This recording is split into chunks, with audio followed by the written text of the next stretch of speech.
The administration has rolled out its national security strategy in an attempt to outline the president's priorities for protecting the nation. With me now is former U.S. Ambassador to the UN and Fox News contributor John Bolton. Good evening, Ambassador. Glad to be with you. Good. Susan Rice, the one who blamed Benghazi on that despicable video, said that the nation is stronger than we've been in a very long time. Do you agree? Well, she's on a different planet. You know, this national security strategy would be great as a sleep aid. It's filled with platitudes, and it's written as if everything's fine. Russia's not a problem. Terrorism's not a problem. Nuclear proliferation's not a problem.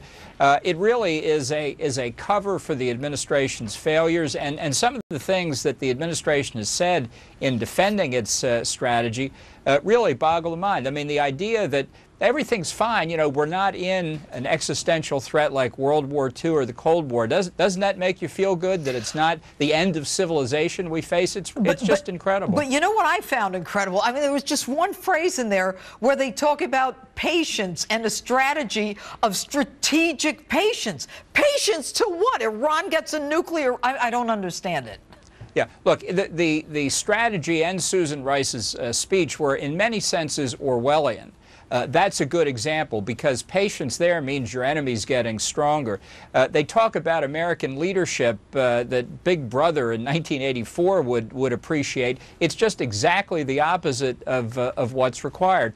And there's so many examples, Iran's nuclear weapons program perhaps being the worst. It's true, we don't face an exchange of nuclear salvos with the Soviet Union, but what's a president going to do when a terrorist gets a nuclear weapon and detonates it in, say, Chicago? Is he just going to say, it was just Chicago, it wasn't every American city? I mean, it just, it really exposes the president's thinking, and for that reason alone deserves a lot of attention. You know, this strategy position comes out as ISIS claims an American hostage was killed by the Jordanians in a Jordanian airstrike. First of all, do you believe that? No, not at all. I mean, it's a tragedy that we haven't had any sign of life from this hostage in, I believe, close to a year now. And it's a hard reality, but I'm afraid the likelihood is that she may have died in captivity, God knows under what circumstances. And ISIS, with a clear eye for propaganda, is trying to blame the Jordanians. It gives them the excuse of why she died. I hope that's not right, but I fear that it is. Well, to blame the Jordanians, which then might cause a rift between America and Jordan, and I mean, you know, it's the whole thing is full of deceit. But the King Abdullah's response when he heard about the pilot, when he saw the video.